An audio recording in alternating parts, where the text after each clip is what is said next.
കൈരളിയുടെ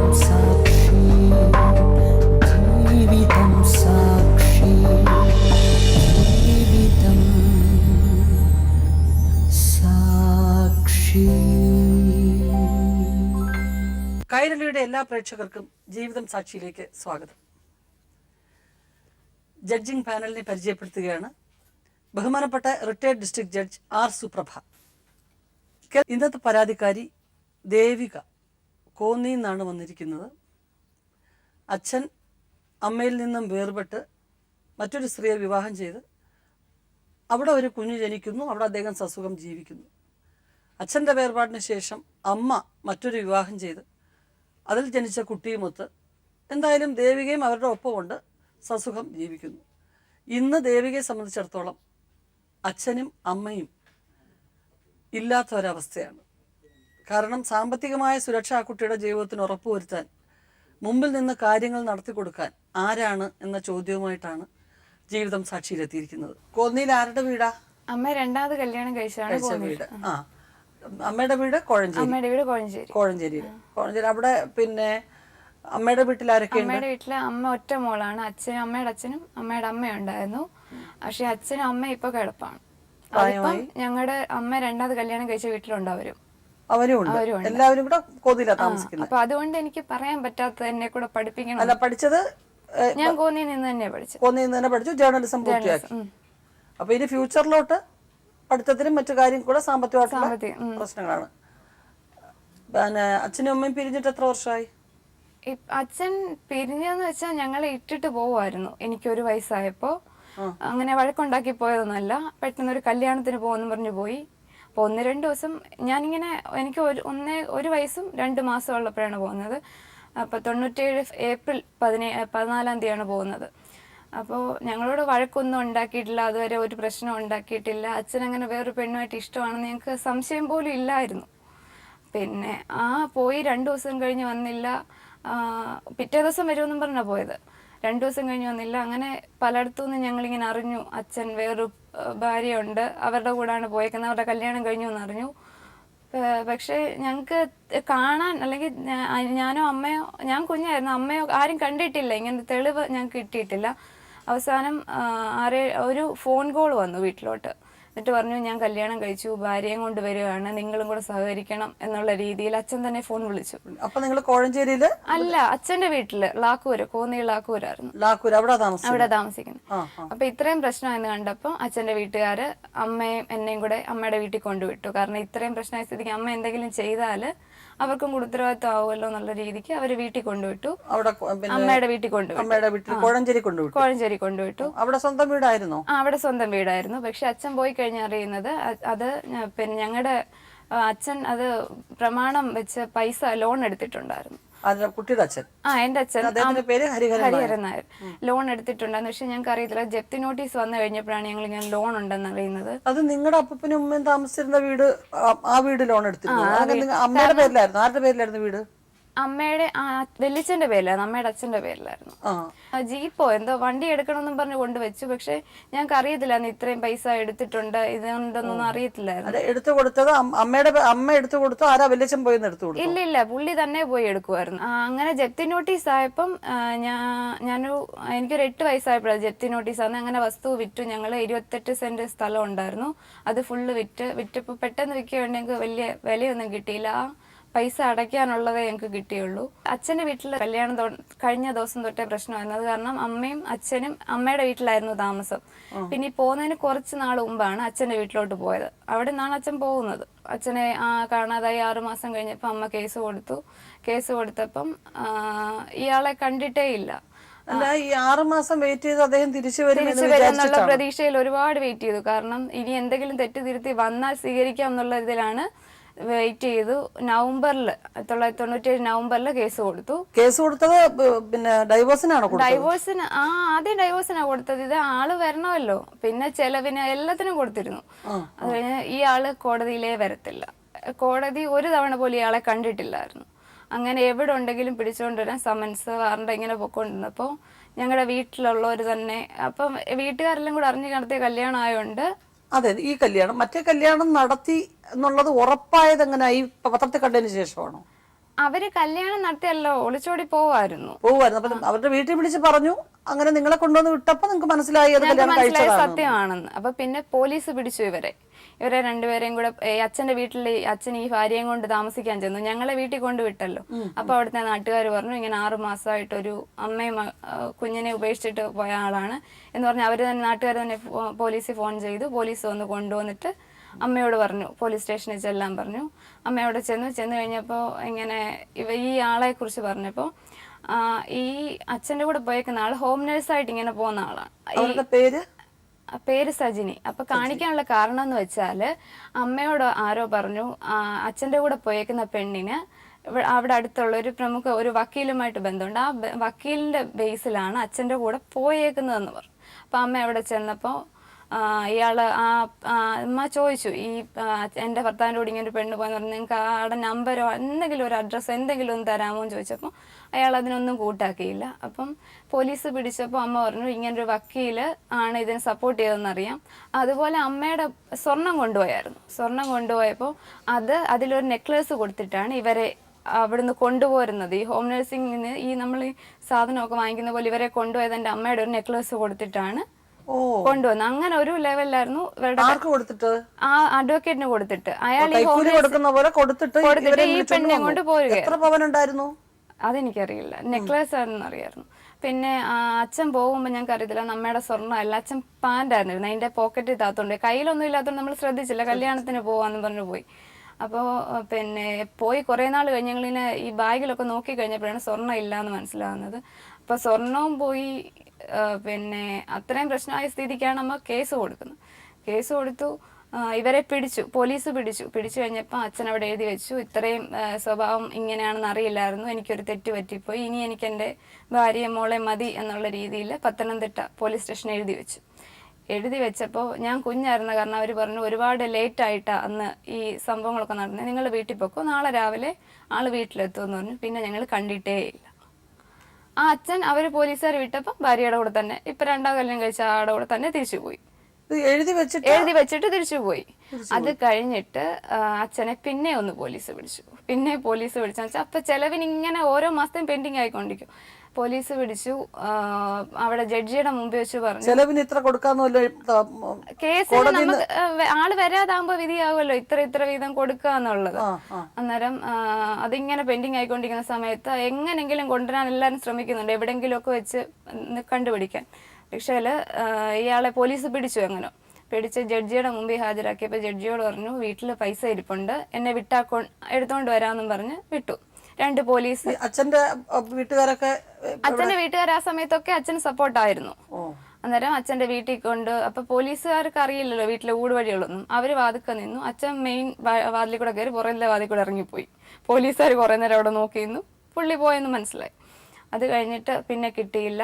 പിന്നെ ഒരു തവണ എൻ്റെ അമ്മയുടെ വീട്ടുകാർ തന്നെ ഒരു കടയിൽ വെച്ച് കണ്ട് പിടിച്ചു കഴിഞ്ഞിട്ട് പിറ്റേ ദിവസം മാറാട് സംഭവം നടക്കുന്ന ആ ഒരു സമയത്ത്, അപ്പോൾ പിറ്റേ ദിവസം കോടതിയിൽ ഹാജരാക്കാൻ പറ്റിയില്ല. അന്നേരം പ്രത്യേകം ഞങ്ങളൊരു വണ്ടി തന്നെ വിളിച്ച്, പോലീസ് വണ്ടിയൊന്നും കിട്ടാതെ ഇയാളെ കൊണ്ട് കോടതിയിൽ ഹാജരാക്കി. അപ്പം അവിടെ വെച്ച് ആ സമയത്താണ് ഞങ്ങൾക്കൊരു 34,000 രൂപ തരാമെന്ന് സമ്മതിച്ചു. ആ 34,000 രൂപ ചെലവിൻ്റെ ആണെന്ന് തോന്നുന്നു. അപ്പോൾ അത് തരാൻ വേണ്ടിയിട്ടാണ് ഞങ്ങൾ സ്റ്റേ ചെയ്തായിരുന്നു. അച്ഛൻ്റെ പേരുള്ള വസ്തു ഞങ്ങൾക്കൊന്നും തരാതായപ്പോൾ സ്റ്റേ ചെയ്തു. ആ സ്റ്റേ ചെയ്ത വസ്തുവാണ് ഇയാളിപ്പോൾ വിറ്റത്. അത് 32 സെന്റ് സ്ഥലമുണ്ട്. 1,23,000 രൂപയ്ക്കാണ് ഒരു സെന്റിന് വിറ്റിട്ട് അച്ഛൻ 40,000 രൂപ വാങ്ങിച്ചുകൊണ്ടിരുന്ന ഈ 34,000 ഞങ്ങൾക്ക് തരാനുള്ള പെട്ടെന്ന് അങ്ങ് അടച്ചു. പക്ഷെ ഇയാൾ ബാക്കി കൊടുത്തിട്ടില്ല. ഈ 40,000-ന്റെ ബാക്കി ഇയാൾ കൊടുക്കത്തില്ല. കാരണം വസ്തു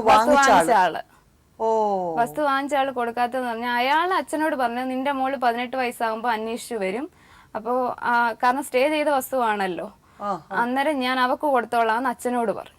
എന്നോട് പറഞ്ഞത് നിന്റെ അച്ഛനെല്ലാം അന്നേ വാങ്ങിച്ചുകൊണ്ട് പോയെന്നുള്ള ലെവലിലാണ് എന്നോട്. അതുമല്ല നമ്മൾ ആ ആളോട് സംസാരിക്കാൻ ചെന്ന് കഴിഞ്ഞാൽ ആള് നമുക്ക് സംസാരിക്കാൻ നിന്ന് തരത്തില്ല. അച്ഛൻ മാത്രം പോയി നടത്തിയതാണോ? അച്ഛൻ മാത്രം പോയി, ഞങ്ങൾ അറിഞ്ഞില്ല. കാരണം അച്ഛൻ ഉദ്ദേശിച്ചത് ഈ പൈസയും കൊണ്ട് കിടക്കാമെന്നായിരിക്കും, അതുകൊണ്ടാണല്ലോ ഞങ്ങളെ ഒന്നും അറിയിക്കാതെ പുള്ളി തന്നെ. അല്ലെങ്കിൽ ഞങ്ങൾക്ക് തരാനുള്ള പൈസ ആയ സ്ഥിതിക്ക് ഞങ്ങൾ ചെന്ന് കഴിഞ്ഞാൽ എന്താ കുഴപ്പം? അപ്പോൾ അച്ഛൻ ഈ 40,000 ഞങ്ങൾക്ക് തന്ന് ഞങ്ങളെ സെറ്റിൽ ചെയ്തിട്ട് ബാക്കിയും കൊണ്ട് പോകാനുള്ള പ്ലാനായിരുന്നു. ഇത്രയും സംഭവങ്ങൾ നടക്കുമ്പോഴൊന്നും എന്നിട്ട് ഞാൻ ഇത്ര വർഷം ഈ 1.25 വയസ്സിൽ പോയിട്ട് ഈ പോലീസ് പഠിക്കുമ്പോഴൊന്നും ചെറിയ ഓർമ്മ എനിക്കുള്ളൂ, ഞാൻ കണ്ടിട്ടില്ല. എന്നിട്ട് ഞാൻ 1 വയസ്സിൽ കണ്ടിട്ട് പിന്നെ കാണുന്നത് 20 വയസ്സിൽ.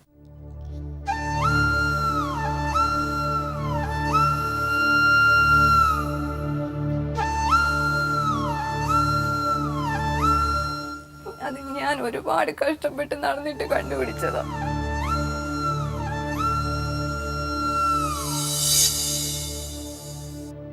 അതിനിപ്പോ വിഷമിച്ചിട്ട് കാര്യമില്ല കുട്ടി. അയാൾക്ക് സെന്റിമെന്റ്സ് ഇല്ലെങ്കിൽ പിന്നെ നിങ്ങൾക്ക് കരഞ്ഞിട്ട് കാര്യം അല്ല മാം, ഞാൻ ഒത്തിരി, കാരണം ഞാൻ ആ മുഖം ഒന്നും കണ്ടിട്ടില്ലായിരുന്നു. ഒരുപാട് ശ്രമിച്ചു പല രീതിയിൽ, പലരോട് അവിടെ വെച്ച് കണ്ടു ഇവിടെ വെച്ച് കണ്ടു എന്ന് പറയുമ്പോൾ ഞാൻ അവിടെ എല്ലാം പോയി അന്വേഷിക്കും.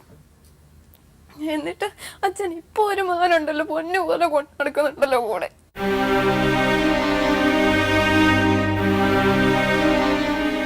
പഠിക്കുകയാണോ? കുട്ടി പഠിക്കുന്നുണ്ടോ? പഠിക്കുന്നുണ്ടായിരുന്നു, എനിക്ക് കറക്റ്റ് വിവരം അറിയില്ല. പിന്നെ ഞാൻ ഈ ജനുവരി 26-നാണ് പോയി കാണുന്നത്. കണ്ടപ്പോൾ അന്ന് എൻ്റെ പിറന്നാളായിരുന്നു. ഞാൻ ഉള്ള കാര്യം പറഞ്ഞു, എനിക്കൊരു സാരി എടുത്തു തന്നു. സാരി എടുത്ത് വീട്ടിൽ പോയോ? ഇല്ല, വീട്ടിൽ പോയില്ല. വീട് കൊണ്ട് കാണിക്കാൻ തയ്യാറല്ലായിരുന്നു. അപ്പൊ ഒരു കാഞ്ഞിരപ്പള്ളിയിൽ ഒരു ബസ് സ്റ്റോപ്പിൽ വെച്ചാ കാണുന്നത്. അന്നേരം ഒരു സാരി എടുത്തു വെച്ചിരുന്നു. പിന്നെ എനിക്ക് 2 തവണയായിട്ട് 1000 രൂപ തന്നു. അതൊന്ന് എനിക്ക് വൈകാതെ ഹോസ്പിറ്റലിലായിരുന്ന സമയത്ത് അച്ഛൻ 2ാമത് കല്യാണം കഴിച്ച് ആടെ കൊടുത്തു വിടുമായിരുന്നു, അവർ കൊണ്ടുതന്നു. അല്ലാതെ ഈ അച്ഛൻ പറയുന്ന പോലെ ഒന്നും എനിക്ക് തന്നിട്ടില്ല. എന്നിട്ട് ഇപ്പോഴും എന്നിട്ട് അച്ഛൻ പറയുന്നത് ഞാൻ അച്ഛനെ നോക്കിക്കോണം എന്നുള്ള രീതിയിൽ, ഞാൻ അച്ഛൻ എന്ത് നന്നെന്നുള്ള പേര് വേണം ഞാൻ അച്ഛനെ നോക്കാൻ. അവിടെ ചെന്ന് നിന്ന് നോക്കിക്കോണം. അതുപോലെ ഞാൻ അച്ഛന്റെ കൂടെ അങ്ങ് ചെല്ലണമെന്ന്. അതൊക്കെ തീരുമാനിക്കാനുള്ള പ്രായപൂർത്തിയായല്ലോ, അതൊക്കെ തീരുമാനിക്കാം. പക്ഷെ അദ്ദേഹം തുടർന്ന് പഠിപ്പിക്കാനും കുട്ടിയുടെ എല്ലാ കാര്യങ്ങളും ഏറ്റെടുക്കാനും തയ്യാറാണെങ്കിൽ പോയി നിൽക്കണമെന്നുണ്ടോ?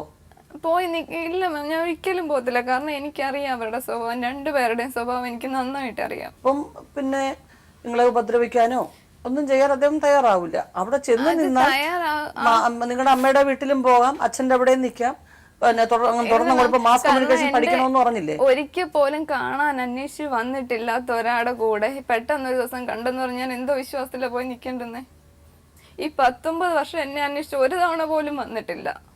ഞങ്ങളുടെ വീട് എവിടെന്ന് അറിയാമെന്ന്, ഞങ്ങൾ താമസിക്കുന്ന എവിടെന്ന് എല്ലാം അറിയാമായിരുന്നല്ലോ. ഞങ്ങൾ ദൂരെങ്ങും അല്ലല്ലോ പോയത്.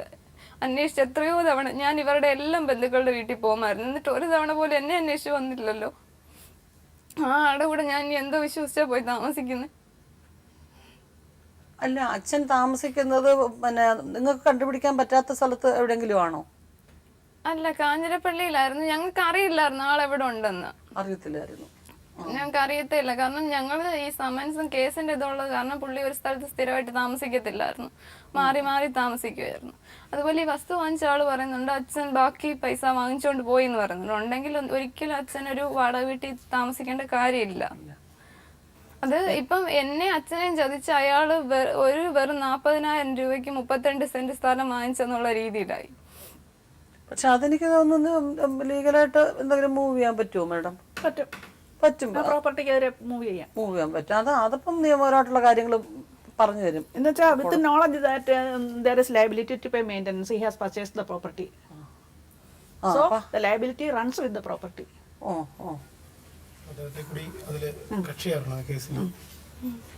അപ്പൊ അതിന് മാർഗം ഉണ്ടാക്കാം. ഞാൻ ചോദിക്കുന്നത് അതല്ല. അപ്പം ഒരു ദൈവത്തിന്റെ ഒരു വിധി പോലെ കുറെ നാളിങ്ങനെ അകന്ന് കഴിയേണ്ടി വന്നു. ഓരോ മനുഷ്യരുടെയും ജീവിതത്തിൽ ഓരോ ഘട്ടങ്ങൾ അങ്ങനെ ഉണ്ടാവും അല്ലേ? അച്ഛന് ചിലപ്പം സ്നേഹം ഉണ്ടായിരുന്നിരിക്കാം. അപ്പം അവിടെ വന്ന് 6 മാസം കഴിഞ്ഞ് നിങ്ങൾ കണ്ടുപിടിച്ച് കൊണ്ടുവന്ന് പോലീസുകാർ പറയുന്നത് ആ സ്ത്രീയെ ഉപേക്ഷിച്ചിട്ട് നിങ്ങളുടെ കൂടെ താമസിക്കണമെന്നുള്ള രീതി പറയുമെന്നുള്ളതാണല്ലോ അങ്ങനെ എഴുതി കൊടുത്തേ. അപ്പം അവരെ ഉപേക്ഷിക്കാൻ പറ്റാത്ത ഒരവസ്ഥയും ആയിപ്പോയി. തിരിച്ചു വന്നു കഴിഞ്ഞാൽ പ്രശ്നമാവൂ എന്നുള്ളൊരു ഭയം മനസ്സിലുണ്ടായിരുന്നിരിക്കാം. ഞാൻ ചോദിക്കുന്നത് എന്താണ് ദേവികയുടെ യഥാർത്ഥ ആവശ്യം? ഇപ്പോൾ ഞങ്ങൾ എന്താ ചെയ്തു തരേണ്ടത്? എനിക്ക് പഠിക്കാനും ബാക്കിയുള്ളതെല്ലാം ഈ സ്റ്റേ ചെയ്ത വസ്തു കൂടാതെ അച്ഛൻ ഒരു 10 സെന്റും വീടും ഉണ്ട്. അത് അച്ഛൻ ഇപ്പോഴത്തെ വകയിലെ മോൻ എഴുതി വെച്ചിട്ടുണ്ട്. എന്തുവരെ നിയമപരമായുള്ള മോൾക്കുള്ള അവകാശം കഴിഞ്ഞല്ലേ ഉള്ളൂ അങ്ങനെ ഒരു മോന്. ഞാൻ അവന് കൊടുക്കണ്ടെന്നല്ല മാം പറയുന്നത്. പക്ഷെ എനിക്ക് പഠിക്കാനും ഇതുവരെ 1 രൂപ പോലും തന്നിട്ടില്ലാത്ത ആള് ഇനിയും ഞാൻ വേറൊരാളെ ആശ്രയിച്ച് പഠിക്കണം എന്ന് വെച്ചാൽ നടക്കുന്ന കാര്യമാണ്. അല്ല, ഞാൻ ശരിയാണ്. ഇപ്പം അവരെ സംബന്ധിച്ചിടത്തോളം ഒന്ന് ആലോചിക്കണം. നിങ്ങളുടെ അമ്മയുമായിട്ടുള്ള നിയമപരമായിട്ടുള്ള ബന്ധം വേർപെടുത്തിയിട്ടുണ്ടോ? ഇല്ല, ഡൈവോഴ്സിനും ചെയ്തിട്ടില്ല. അപ്പൊ ആ സ്ത്രീ ഇപ്പം ഒരു ഗ്യാരണ്ടി ഇല്ലാത്തൊരു ജീവിതം അവർ ജീവിച്ചുകൊണ്ടിരിക്കുന്നത്. അപ്പൊ അവരുടെ ഭാഗത്തു നിന്നുള്ള ബുദ്ധിയാണ് അവർ ആ കുട്ടി ഇതാളെ അച്ഛൻ്റെ ഒരു സംരക്ഷണവും കിട്ടാതെ വരരുതെന്ന് വിചാരിച്ചിട്ടാണ് ഈ 10 സെന്റ് എഴുതി വെപ്പിച്ചിരിക്കുന്നത്. അല്ലാതെ നിങ്ങളുടെ അച്ഛൻ സ്വമേധ എഴുതി കൊടുത്തൊന്നും ആയിരിക്കില്ല. കാരണം അവർക്കറിയാമല്ലോ, അവരും ഈ ലോകത്ത് ജീവിക്കുന്നവരല്ലേ. നിങ്ങളുടെ അമ്മയുമായിട്ടുള്ള ബന്ധം ഏർപ്പെടുത്തിയിട്ടില്ല. ഇപ്പുറത്ത് ഈ കുട്ടിയെ ഈ സ്ത്രീ ഏത് സമയത്ത് ഇറക്കി വിട്ടാലും അവർ പോവേണ്ടി വരും. കാരണം കല്യാണം കഴിച്ചു എന്ന് ഉള്ള വിവരം പറയാതെ ആയിരിക്കും ചിലപ്പോൾ അവരെ കല്യാണം കഴിച്ചിരിക്കുന്നത്. ഈ കല്യാണം കഴിച്ചു എന്ന് പറഞ്ഞാൽ അറിയായിരുന്നു. എന്റെ അമ്മയ്ക്ക് അയച്ച ഭീഷണി കത്തുകൾ, ഈ അച്ഛൻ എണ്ണാതെ കല്യാണം കഴിച്ച ആള് ഭീഷണി കത്ത് കുറെ അയച്ചു. അതെല്ലാം ഞങ്ങൾ കോടതിയിൽ ഞങ്ങളുടെ കേസിനൊപ്പം വെച്ചിട്ടുണ്ട്. ഉണ്ട്. എന്താ പിന്നെ അറിഞ്ഞെന്ന് തന്നെ ആയിക്കോട്ടെ, അവരെ സംബന്ധിച്ചിടത്തോളം അറിഞ്ഞതായാൽ പോലും അവരുടെ വിവാഹം ആ ബന്ധം നിലനിൽക്കില്ല നിയമപരമായിട്ടെന്നുള്ളവർക്ക് അവർക്കറിയാം. അപ്പൊ അവരത് സേഫായിട്ട് ആ കുട്ടിയുടെ പേര് എഴുതി വെപ്പിച്ചു. അപ്പോൾ ഞാൻ ചോദിക്കുന്ന കാര്യം, അവിടെ പോയി നിന്ന് നിങ്ങളുടെ അമ്മയും വീട്ടുകാരെയൊക്കെ ഉപേക്ഷിച്ചിട്ട് ഇത്രയും വർഷവും കഴിഞ്ഞ് അവിടെ പോയി നിന്ന് അദ്ദേഹത്തെ ശുശ്രൂഷിക്കണമെന്നല്ല പറഞ്ഞത്. നിങ്ങളുടെ ആവശ്യം നിങ്ങൾക്ക് വീണ്ടും പഠിക്കണം അല്ലേ? പഠിച്ച് സ്വന്തം കാര്യം നിൽക്കാൻ ഒരു ജോലി സമ്പാദിക്കണം. തീർച്ചയായിട്ടും അപ്പോൾ അച്ഛൻ്റെ സഹായം വേണം. അമ്മയെ ബുദ്ധിമുട്ടിക്കാൻ പറ്റില്ല. കാരണം അമ്മ വേറൊരു ഒരു വ്യക്തിയുടെ, അദ്ദേഹം നിങ്ങളുടെ അച്ഛൻ്റെ സ്ഥാനത്ത് നിങ്ങളെ നോക്കുന്നുണ്ട് ഇത്രയും വർഷമായിട്ടല്ലേ. അപ്പോൾ ആ കുടുംബത്തെ ഇനി ബുദ്ധിമുട്ടിക്കേണ്ട. അതിന് നിങ്ങൾക്കൊരു അനിയത്തിയുണ്ട് അല്ലേ കുട്ടി? അത് എന്ത് പഠിക്കുന്നു? 7th പഠിക്കുന്നു. അപ്പോൾ അതിൻ്റെ കാര്യങ്ങൾ നോക്കണം. നിങ്ങളുടെ വിവാഹവും ആ കുട്ടിയുടെ വിവാഹവും അതിൻ്റെ പഠിത്തവും കാര്യങ്ങളും എല്ലാം ഇതുവരെയും അവർ നോക്കി നല്ല ആൾക്കാരാണ് അവർ. അപ്പോൾ അച്ഛൻ്റെ ഭാഗത്തുനിന്ന് വേണമെന്ന് പറയുമ്പോൾ ദൂരെ നിന്ന് ആണോ ഇനി അവിടെ നിന്ന് പഠിക്കാനുള്ള സൗകര്യവും കാര്യങ്ങളും അച്ഛൻ ഉണ്ടാക്കി തന്നാൽ അമ്മയെ ഉപേക്ഷിച്ച് പോകണമെന്നല്ല, അച്ഛൻ്റെ കൂടെ നിന്ന് അതൊക്കെ നിങ്ങളുടെ കടമ അല്ലെങ്കിൽ അവകാശം നിങ്ങൾ സ്വീകരിക്കണം. അതിന് തടസ്സമൊന്നുമില്ലല്ലോ. അപ്പോൾ നിങ്ങൾ ഇൻഡിപെൻഡൻ്റ് ആണ്, നിങ്ങൾ ആർക്കും ഒന്നും ചെയ്യാനൊന്നും പറ്റൂല. അതിനെന്തെങ്കിലും ബുദ്ധിമുട്ടുണ്ടോ എന്നാണ് ഞാൻ ചോദിക്കുന്നത്. കാരണം അവരെ വിളിക്കുന്നതിന് മുൻപ് എനിക്ക് അമ്മയോട് കൂടെ ചോദിക്കണം. അമ്മയോട് ചോദിച്ചോളൂ. കാരണം അദ്ദേഹം ചിലപ്പം പറയുന്നത് എൻ്റെ കൂടെ വന്ന് നിന്നാൽ ഞാൻ പഠിപ്പിക്കാം, നാളെ കല്യാണത്തിന് അച്ഛൻ്റെ പിന്നെ അച്ഛൻ മുമ്പിൽ നിന്ന് നടത്തണ്ടേ കല്യാണം എന്നൊക്കെ പറയും കുട്ടിയുടെ ജീവിതത്തിൽ. അച്ഛൻ അങ്ങനെ ഒരു ഇതിലേ അല്ല. അച്ഛൻ പറയുന്നത് അച്ഛന്റെ കൂടെ ചെന്ന് താമസിക്കുക, അച്ഛനെ നോക്കുക, ആ ഒരു ലെവലിലാണ് അച്ഛൻ പറയുന്നത്. അവൾ അത്രയും പഠിച്ചില്ലേ, അവൾക്കൊരു ജോലി എന്തായാലും കിട്ടും, അവൾ ഇനി എന്നെ നോക്കണം എന്നുള്ള രീതി, അല്ലാതെ മുന്നോട്ട് പഠിപ്പിക്കാൻ. എന്തായാലും അദ്ദേഹം വരട്ടെ, അദ്ദേഹം വരുമ്പോൾ നമുക്ക് സംസാരിച്ചു നോക്കാം. ഞാൻ എന്താണ് ഇത് അയാളുടെ ഭാഗത്തു നിന്ന് അയാൾ പറയുന്നതെന്ന് എനിക്കറിയില്ല. ഞാൻ എൻ്റെ രീതിക്ക് ചോദിക്കുകയാണ്. കാരണം നമ്മളിപ്പോൾ 5 വയസ്സോ 6 വയസ്സോ ഉള്ളൊരു പെങ്കൊച്ചിനെ അമ്മ വളർത്തിക്കൊണ്ടിരുന്നതിനെ എടുത്തുകൊണ്ട് പോകണമെന്നല്ല പറയുന്നത്. പഠിത്തം കഴിഞ്ഞു, നമുക്കും അത്യാവശ്യം ലോക വിവരങ്ങളൊക്കെ ആയി. അപ്പോൾ ഇപ്പോൾ ആവശ്യം നമുക്ക് ഫ്യൂച്ചറിലോട്ട് ഇനി പഠിക്കാനും മറ്റു കാര്യങ്ങൾക്കും അമ്മയെ ബുദ്ധിമുട്ടിക്കാത്ത രീതിയിൽ അച്ഛനും കൂടെ സഹായിക്കുക എന്നുള്ളതാണ്. അപ്പോൾ അതിന് അദ്ദേഹത്തിൻ്റെ വീട്ടിൽ പോവുക, കാണുക, പഠിക്കാനുള്ള സൗകര്യങ്ങൾ ഉണ്ടാക്കുക, നിങ്ങളുടെ അമ്മയുടെ വീട്ടിലും വരാം. അങ്ങനെ ഒരു രീതി പൊയ്ക്കൂടെ എന്നൊരു അഭിപ്രായം വന്നാൽ എന്തായിരിക്കും എന്നുള്ളതാണ് ചോദിക്കുന്നത്. അല്ലാതെ അമ്മയും വീട്ടുകാരെയൊക്കെ വിട്ടിട്ട് അവിടെ പോയി നിന്ന് അദ്ദേഹത്തെ ശുശ്രൂഷിക്കാന്നൊരു അവസ്ഥ വരുന്നില്ല. അച്ഛനെ അമ്മയെ സ്നേഹിക്കുക, ശുശ്രൂഷിക്കുക എന്നുള്ള മക്കളുടെ കടമയാണ്. അവർ തന്നാലും തന്നില്ലെങ്കിലും അവർക്ക് ഓരോ ജീവിത സാഹചര്യങ്ങളൊക്കെ ഉണ്ടാകാം, പലതും സംഭവിക്കാം. നമുക്കിനി ഫ്യൂച്ചറിൽ നമ്മുടെ ജീവിതത്തിൽ എന്തൊക്കെയാണ് ഉണ്ടാകുന്നതെന്ന് ആർക്കറിയാൻ പറ്റും. പക്ഷേ സാമ്പത്തിക സുരക്ഷ എന്ന് പറയുന്നത് ഇപ്പം അദ്ദേഹത്തിന് എന്താണുള്ളതെന്ന് നമുക്ക് ചോദിക്കാം. അവർ വിളിച്ചവർ വരട്ടെ, വരുമ്പോൾ എന്തൊക്കെയുണ്ട് അദ്ദേഹത്തിൻ്റെ സെറ്റപ്പും കാര്യങ്ങളും ഉണ്ട്. അദ്ദേഹം നിങ്ങളെക്കുറിച്ച് എന്തൊക്കെ കാര്യങ്ങളാണ് പറയുന്നതെന്നൊന്നും അറിയില്ലല്ലോ. അപ്പോൾ അത് മനസ്സിൽ വെക്കുക. നിങ്ങൾക്ക് അമ്മയുടെ കൂടെ ഫോണിൽ സംസാരിക്കാം. മാഡം ദേവികയുടെ അമ്മയെ വിളിക്കാം. സുജ വരും. കുറെ കാര്യങ്ങളൊക്കെ ദേവിക പറഞ്ഞു. എന്നാലും ചില കാര്യങ്ങൾ തീരെ കുട്ടിയായിട്ട് ഉള്ള സമയത്ത് നിങ്ങൾ പറഞ്ഞു കേട്ടതല്ലേ അറിയത്തുള്ളൂ. അതുകൊണ്ടാണ് സുജി എടുത്ത് ചോദിക്കാൻ വിചാരിക്കുന്നത്. ഈ കുട്ടി ജനിക്കുന്നതിന് മുൻപ് കല്യാണം കഴിച്ച് നിങ്ങൾ കൊണ്ടുപോയി താമസിച്ച വീട് ഏതായിരുന്നു? കല്യാണം കഴിച്ചുള്ള ഭർത്താവിന്റെ വീട്ടിലായിരുന്നു. ലാക്കൂര് അല്ലേ? ഭർത്താവിന്റെ വീട്ടിൽ വീട്ടുകാർക്കൊക്കെ വലിയ സന്തോഷം. അന്നേരം ഒക്കെ സന്തോഷം. ഒരു 3 മാസം കഴിഞ്ഞപ്പോ മുതലേ എല്ലാവർക്കും അമ്മയ്ക്കും അച്ഛനും ഒക്കെ എതിർപ്പായിരുന്നു. അറേഞ്ച്ഡ് മാരേജ് അല്ലായിരുന്നു. സ്വർണ്ണമൊക്കെ കുറവാ എന്ന് പറഞ്ഞു. വെളിയിലൊക്കെ ഇറങ്ങുമ്പോ അവർക്ക് നാണം കേടാ. ജോലിയായിരുന്നു ചെയ്തിരുന്നത്? ബസ് കണ്ടക്ടർ ആയിരുന്നു. അപ്പൊ കുറച്ചുകൂടെ മെച്ചപ്പെട്ട ഒരു പെണ്ണിനെ സ്ത്രീധനമൊക്കെ ആയിട്ട് കിട്ടുമായിരുന്നു എന്നുള്ളത്. 30 പവനൊക്കെ വേണമായിരുന്നു. പിന്നെ കുറെ പൈസയൊക്കെ വേണമായിരുന്നു. അവർക്ക് ഒത്തിരി സ്ഥലങ്ങളൊക്കെ ഉണ്ടായിരുന്നു. ഞങ്ങൾക്ക് അന്ന് 22 സെന്റ് സ്ഥലം മാത്രമേ ഉള്ളായിരുന്നു. ഒത്തിരി സ്ഥലങ്ങളൊന്നും ഇല്ലായിരുന്നു. അത് നിങ്ങളുടെ പേരിലാണോ? ഞാനൊരു മോളേ ഉള്ളൂ. അച്ഛനും അമ്മയും പ്രായമായത്. അപ്പൊ 22 സെന്റും വീടും നിങ്ങളുടെ പേരിലുണ്ടായിരുന്നു. ശമ്പളവും കാര്യങ്ങളൊക്കെ കൃത്യമായിട്ട് വീട്ടിക്കൊണ്ടുവന്നു. എല്ലാ ദിവസവും പോകത്തില്ല. 15 ദിവസം പോയാൽ പിന്നെ 15 ദിവസം പോകത്തില്ലായിരുന്നു. അപ്പൊ പക്ഷെ അച്ഛന് പിന്നെ മോടെ അച്ഛനോട് എതിർപ്പ് വരാൻ കാര്യം അച്ഛനെ കണ്ടമൊക്കെ ഉണ്ട്, വിതയ്ക്കുന്ന കണ്ടമൊക്കെ ഉണ്ടായിരുന്നു. അതിലൊന്നും സഹായിക്കത്തില്ലെന്ന് പറഞ്ഞ് എപ്പോഴും അങ്ങനെ അച്ഛനും മോനും കൂടെ എപ്പോഴും പ്രശ്നങ്ങളൊക്കെ ഉണ്ടായിരുന്നു. കൃഷിയും കാര്യങ്ങളൊക്കെ കൃഷിക്കാരനായിരുന്നു. ഒന്നിനും ഇയാളെ സഹകരിക്കത്തില്ല. സഹകരിക്കത്തില്ല, ഒന്നും ജോലിയൊന്നും ചെയ്യത്തില്ല വീട്ടിൽ. ഒന്നും എന്തെങ്കിലുമൊക്കെ അച്ഛൻ്റെ കൂടെ ഒന്ന് കണ്ടെത്തി സഹായിക്കാൻ എന്നെ വിളിച്ചുകൊണ്ട് പോകും. ഞാൻ ചാണകമൊക്കെ കൊണ്ട് കണ്ടെത്തി ഇടുക, ഇങ്ങോട്ട് കൃഷി ചെയ്യുന്ന സാധനങ്ങളൊക്കെ തിരിച്ചു കൊണ്ടുവരികയൊക്കെ ചെയ്യുമായിരുന്നു. പക്ഷെ അവിടെ അന്നേരം ഞങ്ങൾക്ക് ആഹാരമൊക്കെ അച്ഛൻ പറഞ്ഞ് ഇത്രയും കൃഷി ചെയ്യാനോ നെല്ലൊക്കെ ഉണ്ണാനുണ്ടെങ്കിലും നിങ്ങൾ അന്വേഷിച്ചുകൊണ്ട് വന്ന് വേണമെങ്കിൽ കഴിച്ചോണം എന്നുള്ള ഒരു രീതിയായി അച്ഛനെ സഹായിക്കാത്തതുകൊണ്ടായിരിക്കാം. അദ്ദേഹത്തിന്റെ കൂടെ ജനിച്ചവർ എത്ര പേരാ? ഒരാളാണ്?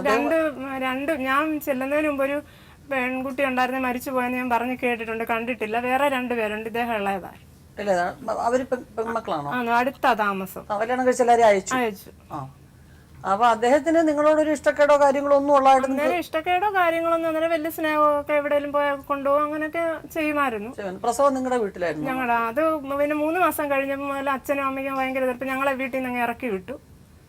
ഇറക്കി വിട്ട് കഴിഞ്ഞപ്പം എൻ്റെ വീട്ടിൽ ചെന്നപ്പോൾ അച്ഛൻ പറഞ്ഞു അതിന് കുഴപ്പമൊന്നുമില്ല, ഇവിടെ ആരും ഇല്ലല്ലോ, ഇന്ന് ഇവിടെ താമസിക്കാന്ന് പറഞ്ഞു. അങ്ങനെ എൻ്റെ വീട്ടിൽ താമസിച്ചു.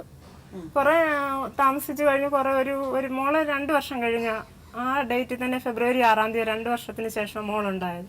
അപ്പൊ അതിനു മുമ്പ് വേറൊരു പറയാനൊരു അത് അവരും കുടുംബമായിട്ടൊക്കെ ജീവിക്കുന്നല്ല, അതുകൊണ്ട് അത് പുറത്ത് പറയാൻ വേറൊരു പെണ്ണുമായിട്ടും ഒക്കെ ഒരു ബന്ധമായി കഴിഞ്ഞപ്പോൾ ഞങ്ങൾക്ക് അമ്മയുടെ വീടിന്റെ അവിടെ ആയിരുന്നു ഞങ്ങൾ അന്ന് താമസിച്ചുകൊണ്ടിരുന്നത്. ആ സ്ഥലം ഞങ്ങൾക്ക് അങ്ങനെ കൊടുക്കണ്ടായിട്ട് വന്നു അവിടുന്ന് പോകാൻ വേണ്ടി. അങ്ങനെ ഞങ്ങൾ അവിടുന്ന് അങ്ങ് വിട്ടിട്ട് ഈ മോടച്ഛൻ തന്നെ കണ്ടുപിടിച്ച വേറൊരു സ്ഥലത്ത് ഞങ്ങൾ അവിടെ പോയി വസ്തു വാങ്ങിച്ച് താമസിച്ചു. അപ്പൊ അവിടെ പോയി താമസിച്ചപ്പോൾ ഞങ്ങൾക്ക് കരയോഗമായിട്ടൊന്നുമുള്ള ഒരു ബന്ധം അങ്ങ് പാടെ വിട്ടുപോയി. കാരണം അവിടെ കരയോഗം ഇങ്ങനെ ഒരു നായർ സർവീസ് സൊസൈറ്റി അങ്ങനെയൊന്നും ഇല്ലായിരുന്നു അവിടെ. അപ്പൊ ഞങ്ങൾക്ക് കരയോഗമായിട്ടുള്ള ബന്ധം വിട്ടു കഴിഞ്ഞപ്പോൾ എന്തെങ്കിലും ഒരു പ്രശ്നം ഉണ്ടായാൽ തന്നെ ഞങ്ങൾക്ക് അവരെ വിളിക്കാനോ അങ്ങനൊന്നും പറ്റത്തില്ലായിരുന്നു. അങ്ങനെ ഇരുന്ന സമയത്ത് പിന്നെ മോള് ജനിച്ചു കഴിഞ്ഞപ്പം ആശുപത്രിയിൽ കൊണ്ടുപോവുകയൊക്കെ ചെയ്തു. പക്ഷെ ആശുപത്രിയിൽ ചെലവാക്കാനും ഞങ്ങൾ ആശുപത്രിയിൽ നിന്ന് പിന്നെ പ്രസവം കഴിഞ്ഞ് വരുന്ന തീയതി തന്നെ എന്നെ അച്ഛനും ജാമ്യം നിർത്തി സൊസൈറ്റിയിൽ നിന്ന് കുറേ പൈസ എടുത്തു പുള്ളിക്കാരൻ. അതൊന്നും ഞങ്ങൾക്ക് വേണ്ടിയൊന്നും ചെലവാക്കിയൊന്നുമില്ല. ഞങ്ങളുടെ വീട്ടിൽ കൊണ്ടുവന്ന 2 കലണ്ടറാണ്, വേറെ ഒന്നും ഞങ്ങളുടെ വീട്ടിൽ കൊണ്ടുവന്നില്ല. അതെന്തോ ഡ്രസ്സ് എടുത്തതിന്റെ കലണ്ടറായിരുന്നു. എന്തിനാണെന്നും പറഞ്ഞ എടുത്തത് പൈസ എടുത്തത് എനിക്ക് ആശുപത്രിയിലേക്കാന്ന് പറഞ്ഞു. ആശുപത്രി ചെലവാക്കിയെന്ന് പറഞ്ഞാൽ 2000 രൂപ ചെലവാക്കി, അല്ല ഒന്നും ചെലവാക്കിയില്ല. പിന്നെ എത്ര രൂപ എടുത്തു കാണുമെന്നറിയാവോ? 15,000 രൂപയോളം എടുത്തായിരുന്നു. പിന്നെ അത് ആ 15,000 രൂപയോളം എടുത്തത് ഒരു 7-8 മോൾ 8ാം ക്ലാസ്സിൽ പഠിക്കുന്നിടം വരെ ഞങ്ങൾ അതിന്റെ കുറച്ച് പൈസ അടച്ചു പോയി. അപ്പൊ പിന്നെ വസ്തു അങ്ങ് ജപ്തിയായി ഞങ്ങളുടെ. അങ്ങനെ ആ സൊസൈറ്റിയിലെ പൈസ എത്ര സെന്റ് ഉണ്ടായിരുന്നു? 27 സെന്റ് ഉണ്ടായിരുന്നു. അപ്പൊ അന്ന് അച്ഛനോ പക്ഷെ ഒരു ബുദ്ധിമോശം കാണിച്ചത് ആ അച്ഛന് കുറച്ച് വസ്തു വിറ്റിട്ട് അതങ്ങ് അടച്ചാൽ. പക്ഷെ അങ്ങനെ വാങ്ങിക്കാനൊന്നും അച്ഛൻ ആളിനെ തിരക്കി നടക്കാനും ഒന്നും ഇല്ലാതെ അത് മൊത്തത്തിൽ അങ്ങ് കൊടുക്കേണ്ടതായിട്ട് വന്നു. അതാണ് ജീപ്പ് എടുക്കാനൊന്നും ഒക്കെ ഞങ്ങളോട് പറഞ്ഞത് ജീപ്പ് എടുക്കാനാ. പിന്നെ അതുപോലെ ഇടയ്ക്ക് എൻ്റെ സ്വർണ്ണമൊക്കെ വാങ്ങിച്ചുകൊണ്ട് പോയി പിന്നെ ഡ്രൈവിങ് പഠിക്കാനാന്നൊക്കെ പണയം വെക്കുകയും അങ്ങനെയൊക്കെ ചെയ്തു. എന്നെ അടിക്കുവോ അങ്ങനെയൊന്നും ഇല്ല. പിന്നെ ദേഷ്യം വരുമ്പോൾ ഞങ്ങളുടെ ഈ കല്ല് കൊണ്ടുള്ള ഭിത്തിയായിരുന്നു, കല്ല് കെട്ടിയ ഭിത്തി, അതിൽ ഇങ്ങനെ തല പിടിച്ചിടിക്കുകയോ അങ്ങനെയൊക്കെ ചെയ്യുമായിരുന്നു. അതൊക്കെ ജീവിതത്തിൽ എല്ലായിടത്തും ഉള്ള പ്രശ്നങ്ങൾ. അതിനൊന്നും എനിക്ക് പ്രശ്നങ്ങളില്ലായിരുന്നു. പക്ഷെ അത് കഴിഞ്ഞും പിന്നീടും പിന്നെ ഈ അന്ന് മൊബൈലൊന്നുമില്ല, പോക്കറ്റിൽ നിന്നൊക്കെ വേറെ പെണ്ണുങ്ങളുടെ അഡ്രസ്സുകളും അങ്ങനെ ഓരോന്നൊക്കെ കണ്ടിട്ടുണ്ട്. അതൊന്നും നമ്മൾ ചോദ്യം ചെയ്യാൻ വെക്കത്തില്ല. അന്നേരം അങ്ങ് ഉറഞ്ഞു തുള്ളി കിടന്നങ്ങ് ഭയങ്കര പ്രശ്നങ്ങൾ ഉണ്ടാക്കുമായിരുന്നു വീട്ടിൽ. പിന്നെ മോള് ജനിച്ചു കഴിഞ്ഞപ്പോഴും പിന്നെ ഒരു 3-4 മാസം ആയപ്പോൾ എന്നോട് എൻ്റെ സ്വർണ്ണമെല്ലാം ഊരി വാങ്ങിച്ചിട്ട് മോടേയും സ്വർണ്ണമെല്ലാം ഊരി വാങ്ങിച്ചിട്ട് നമുക്ക് റെയിൽവേ പാളത്തിൽ പോയി തല വെച്ച് മരിക്കാന്ന് പറഞ്ഞ് എന്നെ വിളിച്ചോണ്ട് പോയി. എന്നെ വിളിച്ചോണ്ട് പോയപ്പോൾ അച്ഛനും അമ്മയും എന്തായിരുന്നു കാര്യം? ഇനി ജീവിക്കണ്ടെന്ന് പറയുന്നത്. ഞാൻ പറഞ്ഞു നമുക്കൊരു കുഞ്ഞുണ്ട്, എന്താ ജീവിക്കാതെ. അന്നേരം പറഞ്ഞു അവരുടെ വീട്ടിൽ കയറ്റി താമസിപ്പിക്കുന്നില്ല, പുള്ളിക്കാരൻ്റെ വീട്ടിൽ കയറ്റി താമസിപ്പിക്കുന്നില്ല എന്നൊക്കെ പറഞ്ഞു. ഞാൻ പറഞ്ഞു നമുക്കിവിടെ വീടുണ്ടല്ലോ ഇപ്പം താമസിക്കാൻ, അപ്പോൾ നമുക്കിവിടെ താമസിക്കാം. അതിന് അവിടെ ഇല്ലെന്നുണ്ടെങ്കിലും നമുക്കിവിടെ വേറെ ആരും നമ്മളെ ഇറക്കി വിടാൻ പറ്റത്തില്ല, ഇവിടെ താമസിക്കാമെന്ന് പറഞ്ഞു. ഇവിടെ താമസിക്കാൻ വേണ്ട നമുക്ക് മരിക്കാമെന്ന് പറഞ്ഞപ്പോൾ എന്നെ ഒഴിവാക്കാനായിട്ടാണെന്നൊന്നും എനിക്ക് അന്നേരം മനസ്സിലായില്ല. അന്ന് ഈ ബന്ധമുണ്ട് അതൊന്നും എനിക്ക് മനസ്സിലായില്ല. അപ്പം കുഞ്ഞിനെയും കൊണ്ട് കുഞ്ഞിങ്ങനെ എടുക്കുന്ന പരുവത്തിലാണ്. അപ്പം കുഞ്ഞിനെയും കൊണ്ട് ഇങ്ങനെ എൻ്റെ കമ്മലുമാലയും എല്ലാം ഊരി വാങ്ങിച്ച് ഒരു പേപ്പറിൽ പൊതിഞ്ഞ് എന്നെയുമായിട്ട് ഇങ്ങനെ നടന്നു പോയപ്പോൾ എൻ്റെ ഒരു കൂട്ടുകാരുടെ ഭർത്താവ് ഇങ്ങോട്ട് ജോലി കഴിഞ്ഞു വരുന്നു. അപ്പോൾ ചോദിച്ചു എവിടെ പോകാൻ ചോദിച്ചിട്ടുണ്ടെങ്കിൽ പറഞ്ഞു ഞങ്ങൾ ചെങ്ങന്നൂർ റെയിൽവേ സ്റ്റേഷനിൽ പോവാം, മരിക്കാൻ പോകാൻ, ഇനി ജീവിക്കുന്നില്ല. അപ്പം പറഞ്ഞു നീ അങ്ങനെ കൊടുക്കടാ, അവിടെ മാലയെല്ലാം കുഞ്ഞിൻ്റെ എല്ലാം ഇതെല്ലാം കൊടുക്കുന്നത് അങ്ങേര് തന്നെ വാങ്ങിച്ചെല്ലാം കുഞ്ഞിനെ എടിപ്പിച്ചു എൻ്റെ എല്ലാം കൈ തന്നിട്ട് അങ്ങേര് വിളിച്ച് തിരിച്ച് വീട്ടിൽ കൊണ്ടുപോയി. അങ്ങനെ ആ ഒരു ശ്രമം അങ്ങനെ അങ്ങ് പോയി. അതിനുശേഷം പിന്നെ ഒരു മോക്കൊരു 8 മാസമായപ്പോൾ മോളെ ഒന്ന് എടുത്തുകൊണ്ട് പോയി ഞങ്ങൾ അവിടെ അച്ഛനെയും അമ്മയും കാണിക്കാനാന്ന് പറഞ്ഞു. അപ്പം എടുത്തുകൊണ്ട് പോയപ്പോൾ ഞാനൊന്നും പറഞ്ഞില്ല. അച്ഛൻ മോളെ എടുത്തുകൊണ്ട് പോകുമ്പോൾ നമുക്ക് പറയാൻ പറ്റത്തില്ല കൊണ്ടുപോകണ്ടാന്ന്. അപ്പം കൊണ്ടുപോയി വൈകിട്ട് കൊണ്ടുവരാമെന്ന് പറഞ്ഞു. വൈകിട്ടും വന്നില്ല, പിറ്റേ ദിവസമായിട്ടും വന്നില്ല. അപ്പം ഫോണൊന്നും ചെയ്യാൻ ദൂരെ ഒരിടത്ത് പോയാലേ ഫോൺ ചെയ്യാൻ പറ്റത്തുള്ളൂ. അങ്ങനെ ദൂരെ ഒരിടത്ത് പോയി പിന്നെ ഫോൺ ചെയ്ത് ചോദിച്ചെന്നെ പറഞ്ഞു ഞാൻ ചെന്നെങ്കിലേ കുഞ്ഞിനെ തരത്തുള്ളൂ, അല്ലാതെ ഞാൻ ചെല്ലാതെ തരത്തില്ലെന്ന് പറഞ്ഞു. അപ്പം എനിക്ക് പിന്നെ പനി പിടിച്ചു സുഖമില്ലാതിരിക്കുവാണ്ട് ഞങ്ങളുടെ അടുത്തുനിന്ന് 2 പേരെ വിട്ട് പറഞ്ഞു ഞാൻ വന്നേലേ കുഞ്ഞിനെ തരത്തുള്ളൂ. പിന്നെ വീണ്ടും അവർ വൈകിട്ട് പോയി, എൻ്റെ അച്ഛനും കൂടെ പോയി കുഞ്ഞിനെ തിരിച്ചു കൊണ്ടുവന്നുണ്ടെ പറഞ്ഞു ഞാൻ വേറെ പിന്നെ അവിടുത്തെ അച്ഛൻ തന്നെ പറഞ്ഞു വേറെ കല്യാണം കഴിക്കാൻ വേണ്ടിയാണ് കുഞ്ഞിനെ ഒന്ന് മാറ്റി നോക്കിയതാ, ഈ കുഞ്ഞിനൊരു അമ്മയെ വേണമെന്ന് പറഞ്ഞ് കല്യാണം കഴിക്കാൻ വേണ്ടിയായിരുന്നു, എന്നെ അവിടെ ചെന്നിട്ട് അവർക്ക് കൊല്ലാൻ വേണ്ടിയായിരുന്നെന്ന് അവിടുത്തെ അച്ഛൻ തന്നെ ചെന്നവരോട് പറഞ്ഞു. അത് കഴിഞ്ഞ് പിന്നെ ഞങ്ങളുടെ വീട്ടിൽ തന്നെ വന്ന് താമസിച്ചു. അതും കഴിഞ്ഞ് ഒരു വയസ്സായപ്പം പിന്നെ ഫെബ്രുവരി മാസത്തിൽ എന്നോട് പറഞ്ഞു നമുക്ക് തിരിച്ച് ഈ മോടച്ഛൻ്റെ പേരിലുള്ള വസ്തുവാ ഈ വീടിൻ്റെ പിന്നെ മുൻവശം പുറവശം റബ്ബർ വെട്ടാറായത്, അവിടെ പോയി ടാപ്പ് ചെയ്ത് നമുക്ക് ജീവിക്കാം, ഇനിയിപ്പോൾ അത് നമ്മൾ ചെന്നില്ലേ അത് ആരേലും പിന്നെ പെങ്ങന്മാരെടുക്കും എന്നൊക്കെ പറഞ്ഞിങ്ങനെ വിളിച്ചുകൊണ്ട് പോയപ്പോൾ ഞാനും ഓർത്തു അവിടെ ചെന്ന് താമസിക്കാമെന്ന്. അവിടെ ചെന്നപ്പോൾ അച്ഛനും അമ്മയും ഇവിടെ പറ്റത്തില്ലെന്ന് പറഞ്ഞു. പറ്റത്തില്ലെന്നപ്പോൾ അവിടെ നാട്ടുകാരെല്ലാം പറഞ്ഞു നിങ്ങൾ ഇനി ഇങ്ങനെ തിരിച്ചു പോലും, ഇവർ നിങ്ങളെ എപ്പോഴും ഇങ്ങനെ ഇറക്കിയിടുമ്പോൾ അത് അവർക്കൊരു വളമാണ്, നിങ്ങൾ പോകരുത് ഇവിടെ നിൽക്കണം, എന്നാലും നിങ്ങൾ ഇവിടെ താമസിക്കേണ്ടി വരാ, അതുകൊണ്ട് പോകരുതെന്ന് പറഞ്ഞു. അങ്ങനെ ഞങ്ങൾ അവിടെ ഒരു ഷെഡ് വെച്ച് ഈ പുള്ളിക്കാരൻ്റെ വസ്തുവിൽ തന്നെ ഒരു ഷെഡ് വെച്ച് ഞങ്ങൾ താമസിച്ചു. അപ്പോൾ അതിന് അടയ്ക്കാനൊന്നും ഉള്ള ഒരു വാതിൽ പോലും ഇല്ലാത്ത ഒരു ഷെഡായിരുന്നു. അപ്പോൾ അങ്ങനെ താമസിച്ച ഒരു മാസം അതിനകത്ത് താമസിച്ചു കാണും. അപ്പോൾ ഒരു ഏപ്രിലൊക്കെ ആയി, ഏപ്രിൽ മാസം ആയിടനെ എന്നോട് പറഞ്ഞു ഞാനിങ്ങനെ ജോലി എവിടെയെങ്കിലും ഉണ്ടോ എന്നൊക്കെ. അപ്പോൾ ഇടയ്ക്ക് ഒരു ദിവസം എവിടെ പോയിട്ട് വന്നപ്പോൾ ഒരു ലേഡീസിൻ്റെ ഒരു കുട ഞങ്ങളുടെ വീട്ടിൽ കൊണ്ടുവന്നു 3 വേണം. അപ്പോൾ ഞാൻ എവിടെ നിന്ന് എനിക്ക് കളഞ്ഞു കിട്ടിയതാണെന്ന് പറഞ്ഞു. അപ്പം പുള്ളിക്കാരൻ്റെ കയ്യൊക്കെ കയറാത്ത എൻ്റെ പേരെഴുതിയ മോതിരം കയ്യിലുണ്ട്, അത് കൂടാതെ ഒരു ചെറിയൊരു മോതിരം അണിവിരലായിട്ടുണ്ട്. അപ്പം ഞാൻ ചോദിച്ചതാ എവിടെ നിന്നാണ് ഈ മോതിരം പറഞ്ഞു. എനിക്കൊരാൾ പണയം വെച്ച 250 രൂപ എന്നോട് വാങ്ങിച്ചതിന് പകരം എൻ്റെ കൈ തന്നാന്ന് പറഞ്ഞു. എന്നിട്ടും അങ്ങനെ ഒരു സംശയം എനിക്ക് തോന്നിയില്ല. അതൊക്കെ കഴിഞ്ഞ് പിന്നെ എനിക്ക് പതിവില്ലാതെ എനിക്കൊരു സാരിയും ബ്ലൗസും ഒരുപാട് മുത്തുകളൊക്കെ പിടിപ്പിച്ച് തയ്ച്ചുകൊണ്ട് വന്നപ്പോൾ ഞാൻ ചോദിച്ചു ഇതെങ്ങനെ എൻ്റെ അളവൊക്കെ ഇങ്ങനെ ഇവിടെ എടുത്തുകൊണ്ട് പോയി, എപ്പോഴും അളവ് ബ്ലൗസൊക്കെ ഞാൻ അറിയാതെ എടുത്തുകൊണ്ട് പോയി തയ്പ്പിച്ച് അങ്ങനെയൊക്കെ പറഞ്ഞു. അതൊക്കെ ഓരോ ഇതിൻ്റെ തുടക്കമാണെന്ന് എനിക്ക് മനസ്സിലായത്. അത് കഴിഞ്ഞ് ഏപ്രിൽ മാസത്തിൽ ഇതുപോലെ എനിക്കൊരു ജോലി ശരിയായിട്ടുണ്ട് ബാംഗ്ലൂരിൽ, ഞാൻ അവിടെ പോവാം, നിന്നെയും കുഞ്ഞിനെ എങ്ങനെ കാണാതിരിക്കും എന്നൊക്കെ പറഞ്ഞു. എന്നിട്ട് പറഞ്ഞു നമുക്ക് പോയി മരിച്ചാലോ. ഞാൻ പറഞ്ഞു ജോലി എനിക്ക് ഏതായാലും ഒരു പെൺകുഞ്ഞിനെ ദൈവം തന്നിട്ടുണ്ട്, എനിക്ക് മരിക്കണ്ട, അവളെ വളർത്തണം, അതുകൊണ്ട് ഞാൻ വരുന്നില്ല മരിക്കാനെന്ന് ഞാൻ തമാശന് പറഞ്ഞു. കട്ടിലെ കമന്ന് കിടന്ന് ഇത്തിരി നേരം കാര്യം. അപ്പം ഞാൻ ചോദിച്ചു എന്തിനാ കാര്യം, എനിക്കിനി ജീവിച്ചിരിക്കണ്ട. ഞാൻ പറഞ്ഞു പിന്നെ അവർ വസ്തു തരുന്നില്ല, അതിനൊക്കെ വലിയ പ്രശ്നം, ആ ഒരു ഇതാണെങ്കിൽ നമുക്ക് നമ്മുടെ വീട്ടിലുണ്ടല്ലോ വസ്തു, അതിനെപ്പറ്റി ഒന്നും വിഷമിക്കേണ്ട കാര്യമില്ല എന്നൊക്കെ പറഞ്ഞിട്ടും അങ്ങനെ ആ പ്രശ്നം അവിടെ അങ്ങ് തീർന്നു. ഏപ്രിൽ മാസത്തിലെ വിഷു വന്നപ്പം വിഷുവിൻ്റെ തലേ ദിവസം എന്നോട് പറഞ്ഞു നാളെ എനിക്ക് വിഷു കഴിഞ്ഞ് പിറ്റേന്ന് എനിക്കൊരു കല്യാണമുണ്ട് എൻ്റെ ഒരു കൂട്ടുകാരൻ്റെ. ഞാൻ ചോദിച്ചു ഇവിടെ അങ്ങ് വന്ന് ആരും പറഞ്ഞ് ഞാൻ കണ്ടില്ല. അപ്പോൾ എന്നോട് പറയും കാഞ്ഞിരപ്പള്ളിയിലാണ് കൂട്ടുകാരൻ്റെ വീട്, അവിടെ ഷിബു എന്നാ പേര് കൂട്ടുകാരൻ്റെ, അപ്പം കല്യാണത്തിന് പോകണമെന്ന് പറഞ്ഞു. അപ്പം പോകണ്ടെന്നൊന്നും ഞാൻ പറഞ്ഞില്ല. കല്യാണത്തിന് പോയി. ഇപ്പം കുഞ്ഞ് നടന്നു തുടങ്ങിയില്ല, പിടിച്ചുകൊണ്ട് എഴുന്നേക്കുന്ന വരും.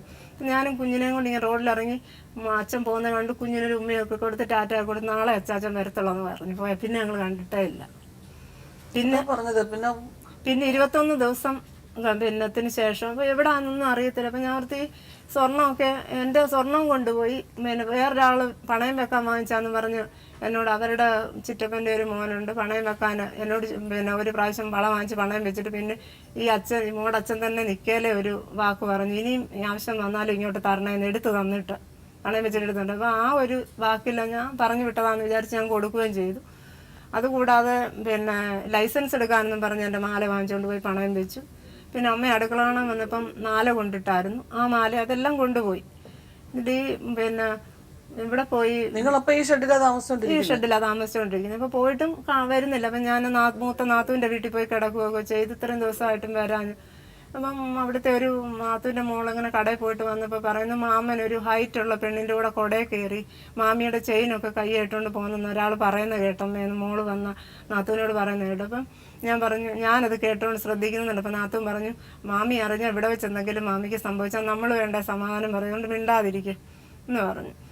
അപ്പം ഞാനന്ന് നാത്തൂനോട് എന്തുവാ ചേച്ചി പറയുന്ന കേട്ട് എന്തെങ്കിലും വിവരം കിട്ടിയാണെന്നും പറഞ്ഞു നമുക്ക് ഇവരുടെ ചിറ്റപ്പനൊരു കടയുണ്ട് പത്തനംതിട്ട, അപ്പോൾ അവിടെ ഒന്ന് പോയി നമുക്കൊന്ന് തിരക്കിയിട്ട് വരാമെന്ന് പറഞ്ഞ് ഞങ്ങൾ അവിടെ ചെന്നു. അപ്പോൾ അവിടുത്തെ ചിറ്റപ്പൻ്റെ മോൻ പറഞ്ഞു അവൻ എനിക്കൊരു ഫോൺ വിളിച്ചായിരുന്നു. അപ്പോൾ ഒരു 19 ദിവസമൊക്കെ ആയി കാണാതായിട്ട്. അപ്പം എനിക്കൊരു ഫോൺ വിളിച്ചായിരുന്നു, ഞാൻ മൂന്നാറിലുണ്ട്, അവനെ കല്യാണമൊക്കെ കഴിച്ചു അവിടെ താമസിക്കുക, മൂന്നാറിൽ മുറി എടുത്ത് താമസിക്കുവാന്ന് പറഞ്ഞ് ഫോൺ വിളിച്ചത് എന്ന് പറഞ്ഞു. പിന്നെ എനിക്കൊരു ഫോൺ വന്നു പൊൻകുന്നം പോലീസ് സ്റ്റേഷനിൽ നിന്ന്. അപ്പോൾ ഈ ചിറ്റപ്പന് ഐസ്ക്രീം പാർലറും ഉണ്ട്. അവിടുത്തെ ഒരു കാർഡുണ്ട്, ഡ്രീം ലാൻഡ് എന്നൊക്കെ എഴുതി. അതേലൊരു ഫോൺ നമ്പർ ഉണ്ട്. ആ ഫോൺ നമ്പർ ഇയാളുടെ പോക്കറ്റിൽ നിന്ന് പോലീസ് എടുത്ത് ഇങ്ങോട്ട് വിളിച്ചത്, നിങ്ങളുടെ ബന്ധുവാണോ ഇയാളെ ഇവിടെ പിടിച്ച് വെച്ചിരിക്കുക, ഈ ഒരു പെണ്ണിനെയും കൊണ്ട് ഹോട്ടലിൽ നിന്ന് എങ്ങാണ്ട് പിടിച്ചതായിരിക്കും, അറിയത്തില്ല അങ്ങനെ. അപ്പം അതുകൊണ്ട് നിങ്ങൾ വരുന്നുണ്ടോ, കൊണ്ട് ഞങ്ങൾക്ക് എന്തെങ്കിലും ചെയ്തോ, ഞങ്ങൾക്ക് അവൻ്റെ കാര്യം അറിയേണ്ട കാര്യമില്ലെന്ന് ഞങ്ങൾ തിരിച്ചു പറഞ്ഞു. ഇത്രയും വിവരം ഞങ്ങൾക്ക് കിട്ടിയുള്ളൂ. പിന്നെ പറഞ്ഞു ഇവിടെ കണ്ട ഒരു വക്കീലിൻ്റെ കെയർ ഓഫ് ഈ ഹോം നേഴ്സായിട്ട് പോകുന്ന ഒരു പെണ്ണിനെയും കൊണ്ടാവും പോയേക്കുന്നതെന്നാണ് അറിഞ്ഞു. അപ്പോൾ ആ വക്കീലിൻ്റെ പേരെന്ന് പറയാമെന്ന് ഞങ്ങൾ ചോദിച്ചു. പേര് പറഞ്ഞു തന്നു. അങ്ങനെ പിറ്റേ ദിവസം ഞാൻ 21ാമത്തെ ദിവസം ഞാൻ ഇതുപോലെ മോളെയും കൊണ്ട് ഞാൻ മാത്രം ഈ വക്കീലിനെ കാണാനായിട്ടൊന്ന് പോയി. അവിടെ ചെന്നപ്പോൾ ഒരുപാട് പേര് ഇങ്ങനെ ഹോം നേഴ്സിൻ്റെ സ്ഥാപനത്തിൽ വരുന്നവരെല്ലാം ഇരിക്കുക. അപ്പം ഞാൻ പറഞ്ഞു എനിക്ക് വക്കീലിനെ ഒന്ന് കാണണം, ഗുമസ്തനോട് വന്നു. അപ്പോൾ അവർക്ക് എന്നെ മനസ്സിലായി, എനിക്ക് പക്ഷേ അറിയത്തില്ല. അപ്പോൾ എന്നെ എല്ലാവരെയും വിട്ടിട്ട് എന്നെ മാത്രം അവിടെ ഇരുത്തിയിരിക്കുക.